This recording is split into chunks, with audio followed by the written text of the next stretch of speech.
nuestra sección principal. Como les comentaba inicialmente, hoy vamos a hablar de Logan, esta última película en la que Hugh Jackman se despide de su personaje icónico que estuvo interpretando durante los últimos 17 años. Y para esto obviamente nos acompaña Carlos Fernando Alvarado. ¿Cómo estamos, Carlos?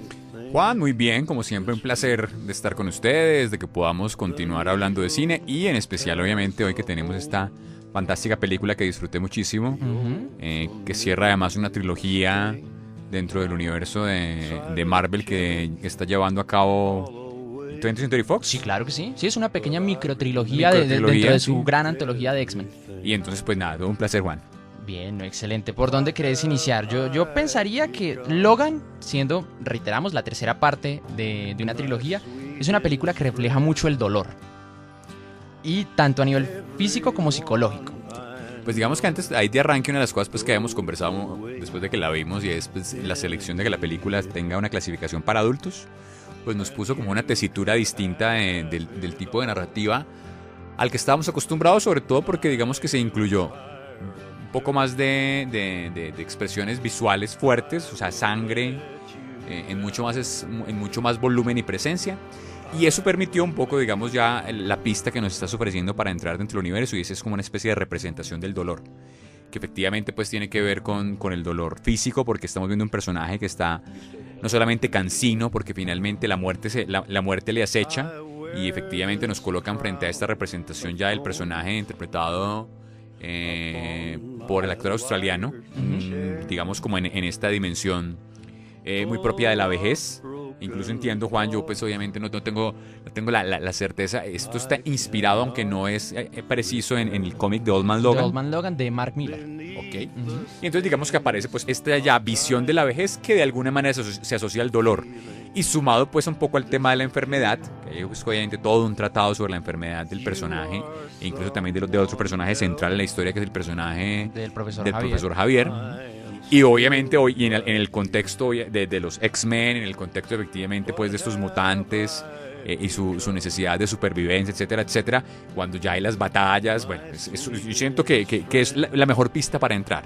Igual, o sea, sí, porque, o sea, me gusta mucho como, o sea, esta película es todo un antónimo a lo que vimos el año pasado con X-Men Apocalypse, que vimos el brillo, el glam, muy propio también de los 80, dijimos en su momento que era la película más X-Men que nos había parecido de todas, porque nos recordaba mucho a esa vieja serie de caricaturas, mientras que esta es muy seria y es muy oscura y muy deprimente. O sea, la carta de créditos cuando aparece Logan es porque vemos al personaje en el suelo siendo apaleado por un grupo de pandilleros, que ahí, eso ya nos comunica mucho. Sumado a eso como el mismo, la escena de apertura, exacto. Incluso además sumado a eso como el mismo estado psicológico, nos lo muestran como un personaje que al parecer está teniendo trabajos menores por práctica supervivencia. Es un chofer de una limusina y estaba en un estado de ebriedad. O sea, lo conversábamos en un momento por fuera de cabinas y de la sala, y tú hacías una lectura que me gustaba mucho, y es que pues esta película tiene un tono de western, y yo le sumaría allí de western crepuscular. O sea, como este western que finalmente no solamente muestra el ocaso del propio género, de los propios personajes, de este, digamos, gran cowboy que sería el... Recordando que Wolverine es de Canadá. Bueno. Sí, esa es una muy buena pista. El personaje, lo sabemos bien, es de Canadá. Y aquí hay un viaje que atraviesa los Estados Unidos en clave horizontal. Que entre otras, pues, aquí especulando un poco como con esas figuras de lo que podríamos llamar un poco la geopolítica, o incluso la misma escritura sobre el espacio, es muy, muy interesante, porque fíjate que los westerns clásicos, pues es la conquista del oeste, y es normalmente el paso del este al oeste de los Estados Unidos, que es una línea vertical que supone el paso de la civilización que vence la naturaleza salvaje e indómita.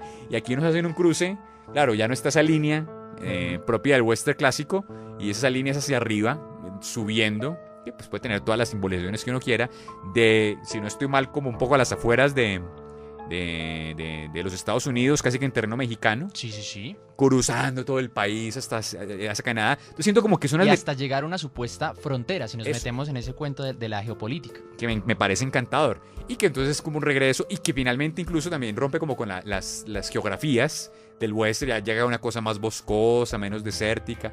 Yo no sé, a mí eso me parece que son unas cartas de navegación muy bonitas que nos ofrece el director con la película. Claro que sí, James Mangold, si mal no estoy. James Mangold creo que es el director, si mal no estoy también, él hace... Wolverine, la anterior. La anterior, que digamos que es, como les decíamos, una especie de trilogía pero la anterior de Immortal, si no estoy mal, es como Wolverine Inmortal. Inmortal. Sí, sí, sí. Que ocurre en Japón, es del 2013. Eso, tiene también el mismo director, pero creo que la primera, que es Orígenes, es del 2009, no sé de quién es y ojalá no sepa para no apedrearlo. Es de otro director, sí, que ahí se vuelve como la composición. Entonces sí, yo no sé, también me sumo un poco a ese comentario de Juan, siento aquí una cosa que desborda un poco el género superheroico, como nos lo han dibujado incluso las casas que hemos tenido en el cine. Se aleja obviamente pues del universo del Marvel de Disney. En de 20th Century Fox, como Juan hace la descripción, se aleja de cierto tono, no en todas las películas, pero que han tenido la antología. Aquí es una cosa que explora otros géneros. Estamos viendo aquí una comparación muy libre, un poco como el intento que hemos visto con los hermanos Russo de explorar un poco algo del thriller, sobre todo con las 2 entregas de Capitán América, las 2 y 3. Muy libre, es decir, es investigar otros géneros dentro del cine. Aquí esta cosa del western, también de la película de carretera. Entonces, no sé, yo la disfruté mucho, Juan. Yo quisiera remarcar el hecho, retornando al aspecto del dolor físico, que es que vimos una evolución del concepto, o sea, obviamente el personaje, pero esta película no la pudimos haber tenido hace 3 años o hace 4 años, lo mismo que decía yo con Deadpool, porque fue una serie de malos aciertos por parte de Fox hasta que por fin dio donde tenía que dar, porque pues hablando también con Carlos cuando terminamos de ver la película, comparando mucho el nivel de sangre que vemos aquí, de visceralidad, que es una crudeza realmente dolorosa que hace que uno a veces se crispe, con lo que vimos en Origins del 2009, que realmente hay una escena en la que entran y masacran toda una habitación y no hay ni una sola gota de sangre. De hecho, la sangre de la película es absolutamente mínima y normalmente incluso diría uno un tipo de sangre casi que como consecuencia. Un cuerpo ya se le ve la mancha de sangre o un golpe deja unas gotas de sangre en la cara, pero digamos esa sangre en acto, en momento, como la describe Juan, es excesivamente prudente, por no decir que ya rayando en cierta inverosimilitud con las condiciones como nos las describe Juan. O sea, una escena épica de enfrentamiento pues entre yakuzas y ninjas, que es finalmente una carnicería y que efectivamente invisibiliza un elemento que uno esperaría más presente, sí. O como pues hablando en el caso de Wolverine, de Inmortal, de la segunda película, donde se sugiere más la sangre que otra cosa. O sea, vemos que acuchilla, que hay golpes, pero la sangre realmente nunca se ve. De hecho, también le comentaba a Carlos hace días que había 2 versiones de esa película. Una versión extendida que tiene un poquito más de metraje y la sangre y las garras anexadas digitalmente para ver cómo atraviesa los cuerpos y los cercena. Entonces se va dando cuenta uno que si Deadpool no hubiese tenido el éxito que tuvo el año pasado, realmente esta película no la hubieran hecho así. Y se hubiera perdido bastante porque no es solamente la sangre por la sangre. Bueno, en Deadpool de pronto sí, pero porque así es el personaje y esa es su lógica y ahí está su gracia. De por sí Deadpool muchos lo traducen en España como masacre. En el caso aquí de Old Man Logan o de esta última película de Wolverine, realmente sí hay una sustentación de por qué la violencia y sí hay un dolor que carga el personaje. Y anexado a este dolor yo quisiera hablar del personaje de Laura, que hablábamos mucho, pues digamos los que conocemos un poquito más del mundo de los cómics, que en realidad ya no es su hija. O sea, en términos técnicos no es su hija, ya es su clon. Es un clon, exacto. Es un clon, pero pues digamos que aquí en la película yo diría que con intenciones un poquito más... De carácter emotivo. De carácter emotivo, sí. En todo momento dicen que sí, que es la hija. Sí, claro, no, literalmente, incluso pues sin hacer los spoilers grandes, hay ciertos momentos en la película donde la relación entre los personajes, entre Logan y Laura, se revela con un lenguaje directamente encaminado precisamente al reconocimiento de un vínculo filial padre-hija. Pero como lo dice Juan, efectivamente es un clon del personaje, pues que efectivamente, y digamos que uno ahí especulando también alrededor, pues claro, las relaciones padre-hija no tienen que ser necesariamente sanguíneas. Aquí hay una relación falsamente sanguínea y se puede construir culturalmente. Entonces, como lo dice bien Juan, incluso hay cierto momento que a mí me parece un poco empalagoso. Sí, a mí también. Pues obviamente no queremos hacer el spoiler en que se revela esto y siente uno es un poco forzado, un poco más por... Pues yo inclusive me atrevería a decir, o sea, la relación entre Logan y Laura, o sea, digamos lo que mirándolo en término coherente, o sea, sí, es lógica y es sólida. Pero mirándolo más a fondo, no la encuentro tan fuerte como ellos intentan vendérnosla. Inclusive me parece que la relación que Logan forjó con Rogue en la antigua película de X-Men de los 2000. En la primera trilogía. En la primera de la trilogía, o la relación que formó con Mariko en The Wolverine, me parece muchísimo más sólida y muchísimo más entrañable que la que vemos aquí. De pronto porque en las anteriores había cierta relación de compenetración, de entendimiento, de consejo.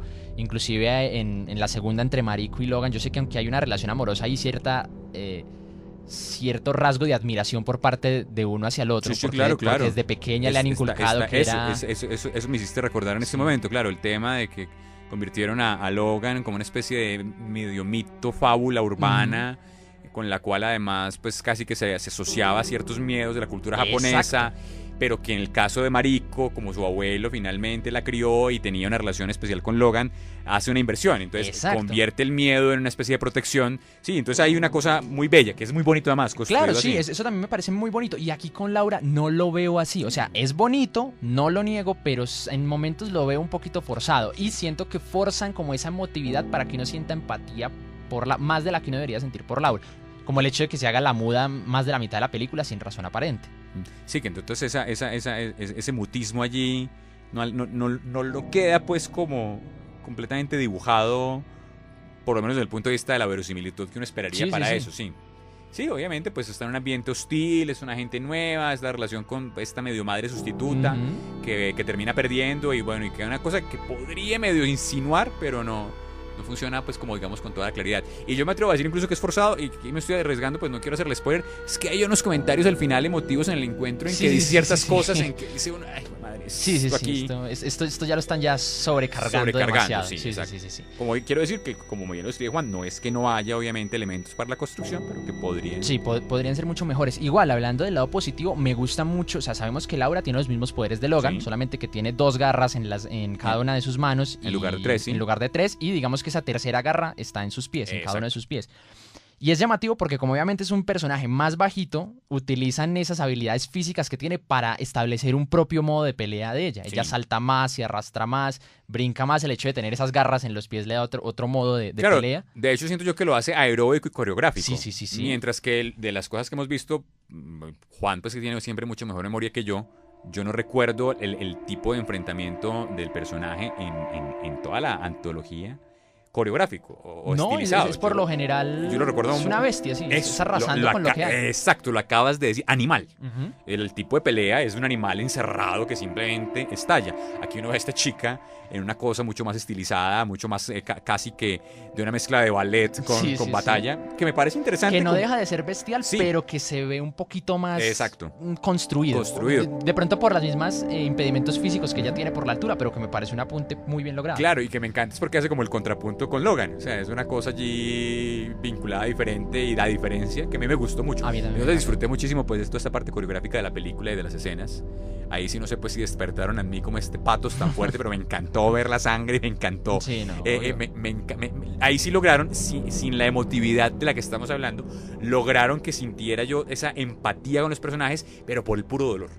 Por el puro dolor físico y la cosa del arranque, de la violencia liberada, pues, de una manera, incluso de los gritos.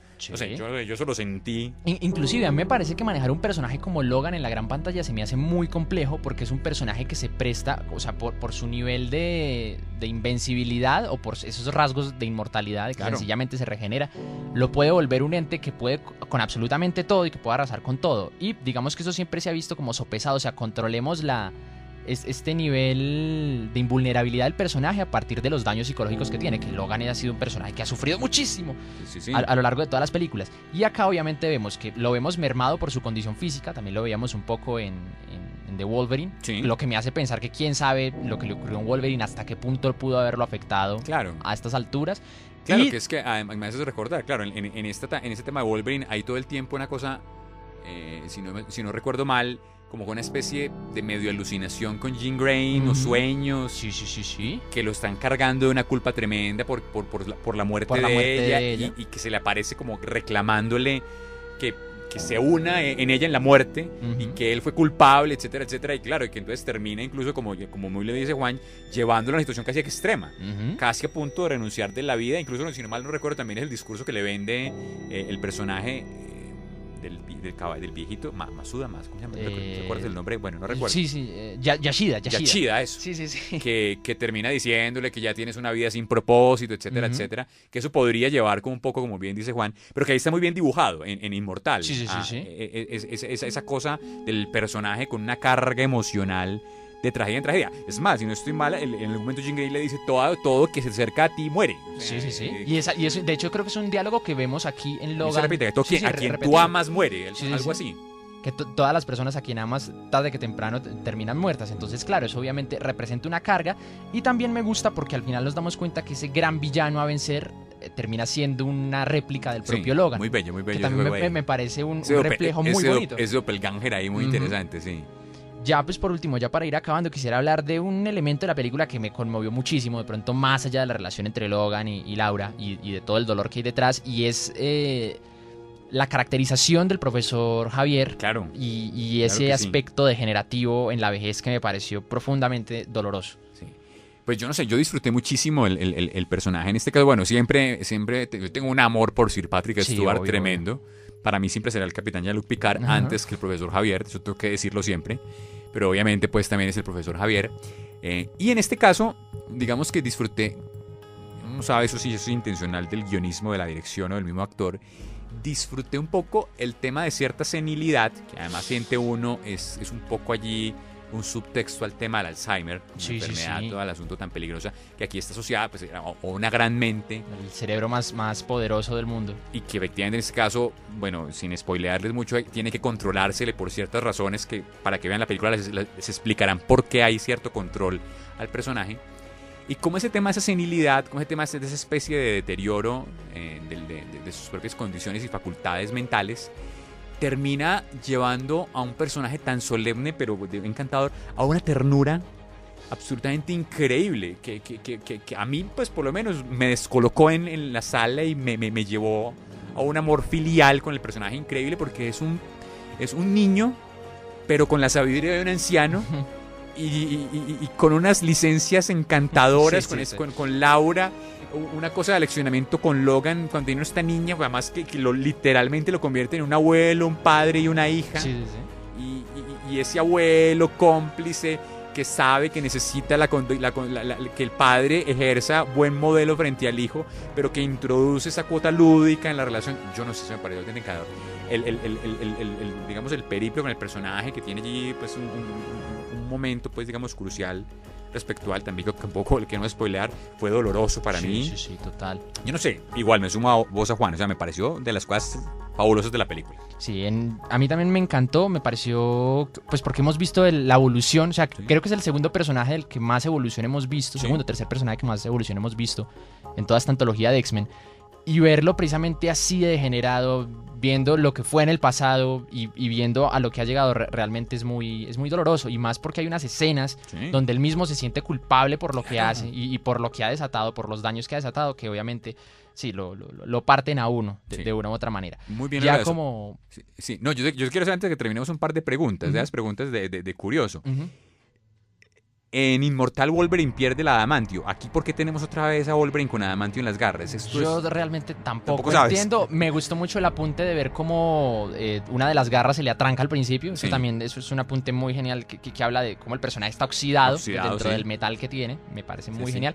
Pero no se sabe, porque tengamos en cuenta que antes de esta película Logan pasó por Días del Futuro Pasado. Que Días del Futuro Pasado creo que es en el año 2023, esta película es en el año 2029, o sea, hay 6 años de por medio, donde vemos que hay un envejecimiento muy grande y no sé realmente cómo va la cosa, sobre todo porque en Días del Futuro Pasado otra vez tenía las garras de adamantium, otra vez, entonces... Yo digo que aquí es donde, de por sí siento que The Wolverine, hablando pues de todo un poquito, termina muy en plan abruptamente. Como esta es la siguiente aventura, porque recordemos que termina con él y termina con Yukio en un avión diciendo, bueno, ¿y cuál es nuestro siguiente destino? Y ahí se acaba. Y de ahí pasamos a la escena postcréditos cuando se encuentra con Xavier y con Magneto. Entonces dice uno, bueno, ¿y aquí qué pasó? O sea, ¿cuál es la siguiente aventura? ¿O por qué estas elipsis tan constantes que me tienen la mente más jodida que a los pobres personajes? Porque ni Fox tiene idea de cuál es la cronología de ellos. Bueno, Juan, entonces me dejas con la misma duda, pero por lo menos me aclaras que allí hay toda una nebulosa total. Con respecto al personaje. Bueno, y la última curiosidad, ¿Crees, Juan, que ya esta sería como la última vez que vemos a Hugh Jackman en el personaje? ¿Te acuerdas todo el tema que se dio en redes sociales de que lo quieren en Deadpool 2, de que el mismo Ryan Reynolds lo quiere invitar? ¿Qué pasará o qué sabremos de eso? Ay, pues yo realmente no sé, igual el personaje es muy querido, o sea, es de esos personajes que la gente ya se afianzó con él. Y ver a otro Wolverine en pantalla interpretado por otro actor, yo lo veo muy complejo. Es como lo que pasa con Robert Downey Jr. Sí, es muy otro difícil. Iron Man también muy difícil. Es sí. muy difícil. Entonces, yo realmente no sabría qué pensar. Pues si vuelve sería maravilloso, pues porque es un personaje que él ya lleva en la piel y que siempre lo ha interpretado bien. Lo que vos decías, hay ciertos lapsus de tiempo que de pronto permitan que lo podamos volver a ver. Bryan Singer decía que le encantaría volver a hacer otra película con el reparto de los X-Men originales, que hoy en día son los más crecidos, los más ancianos, sí, que le encantaría. A mí también me parecería supremamente genial. Pero pues no sé, habría que mirar. Si vuelve, maravilloso. Y si no, me parece que es una despedida digna. Muy digna, supremamente digna. ¿Un último comentario final? No, Juan, nada, que maravilloso, que le tengo un amor profundo al personaje y que obviamente pues que este pequeño comentario que hemos hecho el día de hoy sea un tributo al trabajo de Hugh Jackman con Wolverine. Por supuesto que sí. Muchísimas gracias, Carlos, por habernos acompañado hoy. Muchísimas gracias a todos nuestros oyentes y ya nos vemos la próxima semana. Hasta la próxima.